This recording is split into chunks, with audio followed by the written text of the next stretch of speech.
Hello friends, இன்றைக்கி நம்ம பார்க்க போகிற video TNPSC OMR answer sheet வந்து சைட்டில் வந்து அப்லோட் பண்ணியிருக்கிறாங்க.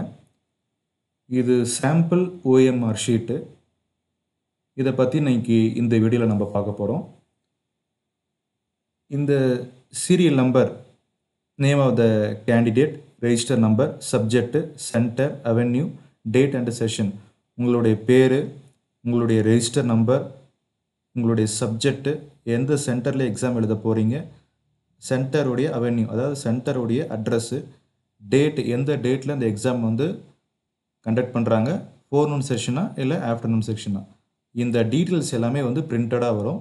உங்கள் ஃபோட்டோ வந்து இந்த இடத்துல வந்து கொடுத்துருப்பாங்க. நெக்ஸ்ட்டு, இது கொஷின் பேப்பருடைய serial number. Question paper left கார்னரில் நீங்கள் வந்து பார்த்தீங்கன்னா உங்களுக்கு வந்து அந்த கொஷின் பேப்பரோட சீரியல் நம்பர் கொடுத்துருப்பாங்க. அந்த கொஷின் பேப்பர் நீங்கள் வந்து இங்கே பிளாக் பாயில் பாயிண்ட் பென் தான் நீங்கள் யூஸ் பண்ணணும். இதுக்கு ப்ரீவியஸாக வந்து நீங்கள் வந்து ப்ளூ பென் யூஸ் பண்ணியிருப்பீங்க. ஆனால் இந்த எக்ஸாமுக்கு நீங்கள் வந்து பிளாக் பாயில் பாயிண்ட் பென் தான் நீங்கள் யூஸ் பண்ணணும். அந்த சர்க்கிள் வந்து பார்த்தீங்கன்னா நீங்கள் ப்ராப்பராக வந்து ஷேட் பண்ணணும். ஸோ இந்த சர்க்கிளில் என்ன ஃபஸ்ட்டு நீங்கள் வந்து ஒன்றுன்னா இங்கே வந்து கீழே வந்து அந்த ஒன்று அப்படின்ற இடத்த வந்து நீங்கள் ஃபுல்லாக வந்து ஷேட் பண்ணணும். அதே மாதிரி இருக்கக்கூடிய நம்பர்ஸ் வந்து நீங்கள் எவ்வளோ எழுதியிருக்கீங்களோ அதுக்கு ரிலவெண்ட்டாக நீங்கள் ஷேட் பண்ணியிருக்கணும். அதே மாதிரி ப்ரெசன்ட். அடுத்தபடியாக செக்ஷன் பேஜ் 1 இது வந்து கொடுத்துருக்காங்க. இதில் ஃபஸ்ட்டு கொஷினுக்கு வந்து பார்த்தீங்கன்னா டோட்டலாக வந்து முன்ன எழுதின ஓஎம்ஆர் ஷீட்டில் டி வரையும் தான் கொடுத்துருப்பாங்க. எக்ஸ்ட்ராவாக ஒரு ஆப்ஷன் வந்து பார்த்தீங்கன்னா இ கொடுத்துருக்காங்க. ஒமிட் பண்ணக்கூடிய கொஷின்ஸ் எல்லாமே வந்து பார்த்தீங்கன்னா கேண்டிடேட் வந்து எந்த கொஷினும் வந்து ஒமிட் பண்ணக்கூடாது. அதுக்காக தான் வந்து அந்த லாஸ்ட் இ ஆப்ஷன் வந்து கொடுத்துருக்காங்க.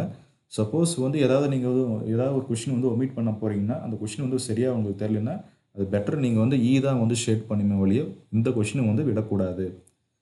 அதே மாதிரி இப்போது ஃபஸ்ட்டு கொஷினுக்கு உண்டான ஆன்சர் வந்து ஏன்னா ஏ ஷேட் பண்ணுங்கள், ரெண்டாவது கொஷினுக்கு ஆன்சர் வந்து பின்னா பி ஷேட் பண்ணுங்கள். இந்த மாதிரி ஒவ்வொரு கொஷினுக்கும் என்ன ஆப்ஷனோ அதை ரிலவெண்ட்டாக நீங்கள் வந்து ஷேட் பண்ணுங்கள். ப்ராப்பராக ஷேட் பண்ணணும். அரைகுறையாக வந்து நீங்கள் ஷேட் பண்ணக்கூடாது, இன்ட்டு மார்க் போடக்கூடாது. அதே மாதிரி இந்த சைடில் வந்து எதுவுமே வந்து நீங்கள் வந்து ஸ்கிரிபிள் பண்ணுறது அந்த மாதிரியான ஆக்டிவிட்டீஸ் வந்து எதுவுமே நீங்கள் வந்து செய்யக்கூடாது. அந்த மாதிரி எத்தனை கொஷின்னா 200 கொஷினுக்கு உண்டான ஆப்ஷன்ஸ் வந்து எந்த கொஷினுக்கு எது ரைட் ஆப்ஷனோ நீங்கள் கரெக்டாக வந்து ஷேட் பண்ணியிருக்கணும். அதே மாதிரி ஆப்ஷன் ஏல எவ்வளோ நம்பர் ஆஃப் இது வந்து நீங்கள் ஷேட் பண்ணியிருக்கீங்க. அதே மாதிரி ஆப்ஷன் பிக்கு வந்து எவ்வளோ நம்பர் ஆஃப் நீங்கள் வந்து ஷேட் பண்ணியிருக்கீங்க. ஆப்ஷன் சிக்கு எவ்வளோ நம்பர் வந்து ஷேட் பண்ணியிருக்கீங்க. ஆப்ஷன் டிக்கு வந்து எவ்வளோ வந்து ஷேட் பண்ணியிருக்கீங்க. ஆப்ஷன் இக்கு வந்து எவ்வளோ ஷேட் பண்ணியிருக்கீங்க.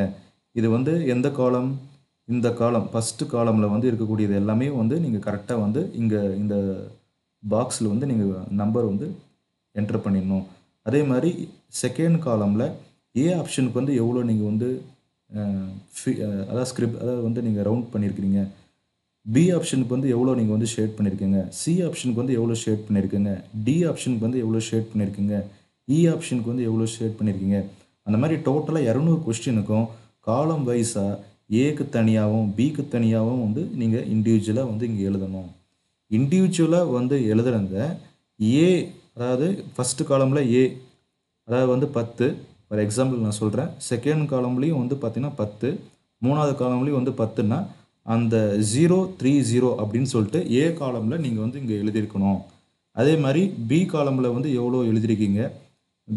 அதே மாதிரி அடுத்த செகண்ட் காலமில் பி காலமில் எவ்வளோ எழுதியிருக்கீங்க. தேர்ட் காலமில் பி காலமில் எவ்வளோ எழுதியிருக்கீங்க. இந்த ஒவ்வொரு காலம்லேயும் நீங்கள் பிக்கு தனியாக சிக்கு தனியாக நீங்கள் எவ்வளோ நீங்கள் டோட்டல் இங்கே வந்திருக்குதோ அந்த டோட்டல் வந்து இங்கே எழுதிடணும். முன்னாடி வந்து 0 நீங்கள் ஆட் பண்ணிக்கணும் டிஃபால்ட்டாக. இந்த வர டோட்டலும் இங்கே இருக்கக்கூடிய டோட்டலும் ஈக்குவலாக மேட்ச் ஆகணும். அப்படி மேட்ச் ஆகினா தான் உங்களுக்கு வந்து கரெக்டாக எல்லா கொஷினுக்கும் நீங்கள் ஆன்சர் பண்ணியிருக்கீங்க. அப்படி ஏதாவது வந்து ஈக்குவலாக வரலன்னா -5 மார்க் வந்து உங்களுக்கு இதில் வந்து பிடிச்சிருவாங்க. அதே மாதிரி இதெல்லாம் கரெக்டாக இருந்த பின்னாடி தான் இங்கே இன்விஜிலேட்டர் வந்து சைன் பண்ணுவாங்க. அதே மாதிரி எக்ஸாம் முடிச்சு ஒரு 15 மினிட்ஸ் வந்து உங்களுக்கு வந்து இது நீங்கள் செய்கிறதுக்காகவே உங்களுக்கு வந்து டைம் வந்து அலாட் பண்ணுவாங்க. Signature of the candidate. இது வந்து பார்த்திங்கன்னா உங்களுடைய லெஃப்ட் ஹேண்ட் தம்பி இம்ப்ரெஷன் வந்து பார்த்திங்கன்னா இதில் கொடுத்துருப்பாங்க. இது உங்கள்கிட்டருந்து வாங்கிப்பாங்க. அதுக்கப்புறமா தான் வந்து பார்த்திங்கன்னா இன்விஜிலேட்டர் வந்து அவர் சைன் பண்ணுவார். இதெல்லாம் வெரிஃபை பண்ண பின்னாடி தான் உங்களுக்கு வந்து சைன் பண்ணுவார். அதே மாதிரி இந்த லாஸ்ட்டில் வந்து கரெக்டான மெத்தட் வந்து எப்படி நீங்கள் ஷேட் பண்ணணும், ராங் மெத்தடில் இந்த மாதிரிலாம் பண்ணிங்கன்னா இந்த மாதிரி ஷேட் பண்ணக்கூடாது.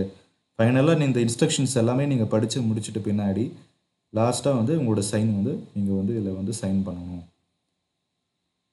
தேங்க்ஸ் ஃபார் வாட்சிங்.